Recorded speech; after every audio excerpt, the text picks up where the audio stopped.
Alors bonjour, pour ce mois-ci, je vous propose un vidéo qui porte sur un parc qui est bien intéressant, situé dans l'arrondissement du plateau Mont-Royal, le parc Laurier, nommé ainsi en l'honneur du premier ministre du Canada, Wilfrid Laurier, qui était premier ministre de 1896 jusqu'en 1911. C'est le premier ministre canadien-français du Canada.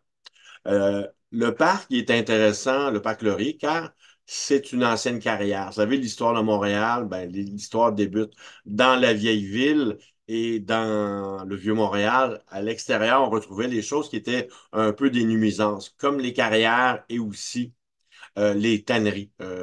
C'est bruyant, les tanneries, ça pue. Alors, c'est des choses qu'on va retrouver à l'extérieur des vieilles murailles de la vieille cité. Euh, c'est des choses qu'on va retrouver dans les balbutiements, dans le début de l'histoire du plateau Mont-Royal. Vous savez, avant l'arrivée du tramway à la fin du 19e siècle, c'est un quartier qui est plus ou moins habité. C'est des terres agricoles. On retrouve l'Hôtel Dieu, les sœurs hospitalières sont là. Vous allez avoir des carrières, vous allez avoir des tanneries, vous allez avoir des vergers. C'est un monde agricole. Plus la ville va éventuellement s'agrandir, plus que les territoires vont s'urbaniser, plus les carrières et les tanneries vont disparaître. Donc, c'est un monde qui a déjà été présent dans le plateau Mont-Royal, mais qui n'existe plus. Fait qu'on va explorer ça un peu aujourd'hui. Il y a encore des témoignages de cette époque-là. Il y a des rues sur le plateau Mont-Royal. On peut voir des maisons qui sont tout petites. Ça nous rappelle la période où le village était habité par des gens, soit qui travaillaient dans les tanneries, tannerie était située près à peu près où vous avez l'avenue Mont-Royal et la rue Henri-Julien. La rue Julien et Mont-Royal sont des premiers tronçons qui se dégagent d'un vieux chemin qui partait de la vieille ville pour se rendre dans la paroisse de Saint-Laurent, ce qu'on va appeler un jour la rue Saint-Laurent, le boulevard Saint-Laurent à partir de 1905. Et le long justement, du chemin Saint-Laurent, des chemins perpendiculaires apparaissent et apparaissent des villages, comme le village des Tanneries, pas loin de Mont-Royal et Henri-Julien, et un peu plus vers le nord, au coin de Laurier, et en s'en allant vers le parc Laurier, et aussi dans Rosemont, le parc Père Marquette, c'est des anciennes carrières. Mais si on revient au premier noyau villageois qu'on parlait, au coin d'Henri-Julien et avenue Mont-Royal, ben Henri-Julien, c'est là que part la rue Guilford. Guilford, qui est une rue un peu en biseau, qui est en diagonale, qui allait rejoindre la rue Berry puis s'en aller dans les carrières. C'était un seul chemin qui se rendait d'ailleurs de l'autre côté de la traque de chemin de fer. Quand on entre dans Rosemont, ben c'est la rue des Carrières qui est de l'autre côté. Donc, c'est tous des chemins pour desservir des carrières. Donc, c'était un métier qui était très présent dans le coin.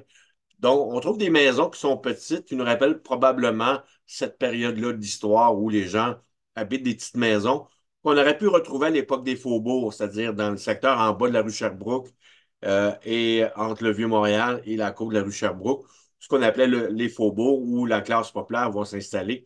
Puis un jour, elle va déménager grâce au tramway, elle va s'installer en haut de la côte de la rue Sherbrooke, en s'en allant vers le nord. Alors, dans le plateau, on retrouve donc des gens qui faisaient le métier de carrier, tailleur de pierre, qu'on appelait aussi des pieds noirs. Les représentations qu'on fait de ces hommes-là, c'est souvent très folklorique. C'est souvent un peu, pas toujours élogieux. C'est des gens qui ont la langue vive, le point vif aussi, puis la parole, on pourrait dire, avec des jurons. Et quand ils prennent un coup, ben, souvent, ça- voilà l'image. Alors, une image vaut mille mots. Donc, dans le secteur, on va avoir des carrières jusqu'au début du 20e siècle. Le parc Laurier, c'est une carrière et elle va être rachetée par la Ville de Montréal en 1895, car la cohabitation avec une carrière et un monde résidentiel, c'est pas ce qui est souhaitable. Les gens qui ont peut-être un certain âge se rappellent de l'époque de la carrière Miron dans Saint-Michel, dynamitage, mal fait. Alors, des pierres, des projectiles qui tombaient un peu partout, rendaient la vie à côté de ces carrières très difficile, sinon insupportable. Et la valeur aussi des propriétés ben, déclinait. Alors, ça a été vraiment quelque chose qui fait partir les carrières, c'est l'urbanisation. Mais aussi, il y a le fait également que les pieds noirs, on les appelait les pieds noirs d'ailleurs, quand ils enlevaient leurs chaussures, ben, ils avaient les pieds sales. C'est que un jour, le métier aussi va se mécaniser. Alors, on n'aura plus besoin de ces bras-là qui faisaient ce travail très difficile, qui était très physique comme travail. Vous savez, quand on marche dans le coin du parc Laurier, euh, qui est un parc depuis 1925, qu'on avait appelé le parc Crémazie à l'origine, qu'on l'appelle le parc Laurier à partir de 1930, on voit une statue qui est peut-être pas aussi bien mise en valeur qu'on le souhaiterait, mais c'est pas anodin.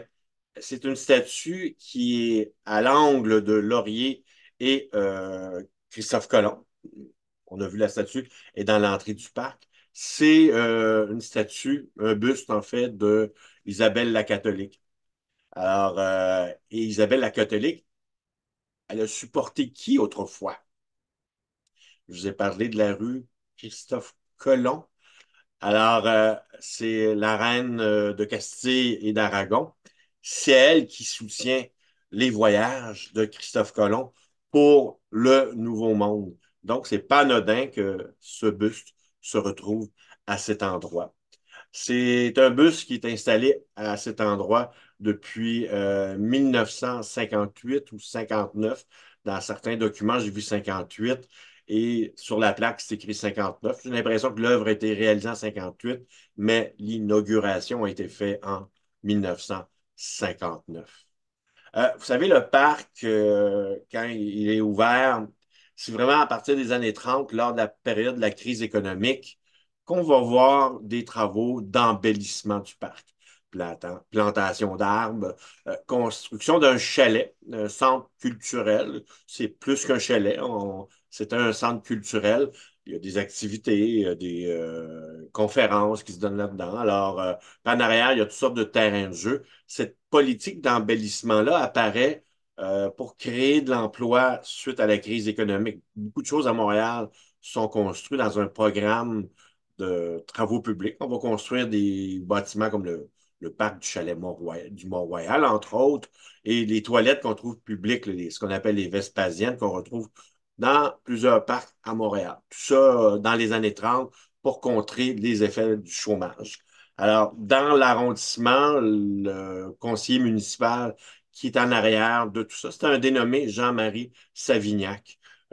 Malheureusement, il n'y a pas rien qui porte son nom. Ça serait vraiment bien que on souligne parce que souligne son existence. C'est un personnage qui a joué un rôle important pour l'apparition du parc, son embellissement, puis quelque chose qui va arriver des années 50, vous allez voir, c'est quelque chose d'assez saugrenu. Vous avez un chalet qui est le bâtiment qui date de 1931, qui est de style art déco. Souvent, l'art déco, c'est des lignes droites. On va avoir de la brique qu'on remplace la pierre grise. Car la brique, on arrive à faire quelque chose de beau avec. Sinon, on associe la brique souvent au monde industriel, à des bâtiments peut-être pas aussi éloquents que la pierre grise. Mais on arrive au début du 20e siècle à faire des bâtiments avec beaucoup de panache, avec de la brique. L'avantage de la brique aussi, est double, c'est que ça coûte moins cher que la pierre grise, mais aussi ça boit pas l'eau. Donc, ça ne va pas lézarder à travers les époques. C'est l'avantage de la brique par rapport à la pierre grise.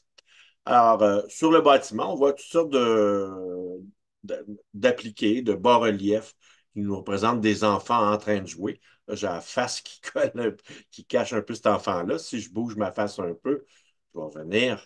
Alors, si je bouge ma face un peu, ce qui est difficile, on voit c'est une jeune fille qui s'amuse. Et si on retourne en arrière, on va voir que c'était un jeune garçon qui s'amusait avec une corde à danser, je crois, ici. Alors, c'est un bel édifice qu'on doit justement à Jean-Marie Savignac. C'est pas l'architecte, mais c'est lui qui est derrière tous les travaux d'embellissement du parc Laurier. Et au début des années 50, je crois, si pour être plus précis, c'est en 1954, il y a une idée de faire passer l'avenue Christophe Colomb, la rue Christophe Colomb, à travers le parc, de nord en sud.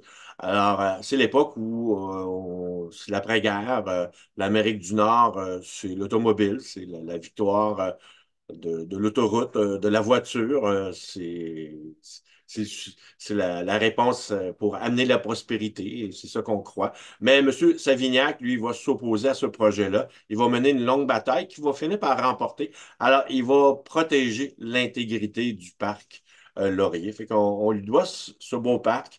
Malgré qu'il n'est plus avec nous, ben, ça serait bien de nommer quelque chose en son honneur pour se rappeler cette victoire qu'il a réussi qui a permis de préserver le parc Laurier. Puis faites attention, vous venez proche du parc Laurier. Dans les fenêtres, il y a un vitrail. Il y a des vitraux. Il y a un vitrail qui nous rappelle la contribution de M. Jean-Marie Savignac et avec la date de la construction de l'édifice érigé en 1931. Alors, c'est un bel édifice du parc Laurier. Et c'est un édifice que j'appellerais bien, moi, l'édifice Jean-Marie Savignac. Tiens. Comme ça lui rendrait justice. Fait que quand vous allez vous promener dans le plateau, passez par, c'est pas très loin du métro Laurier. C'est proche du petit Laurier, là, entre le parc Laurier et l'avenue Papineau. L'avenue Laurier, dans ce coin-là, c'est vraiment une très belle heure à visiter. Avec un beau prétexte pour aller voir le parc Laurier. Fait que voilà, j'espère que ça vous a plu. Je vous invite à visiter mon site web, stéphanetessier.ca. Vous allez pouvoir en savoir davantage sur l'histoire de Montréal, des capsules, vidéos, des articles que j'écris, soit pour mon site ou soit pour des publications.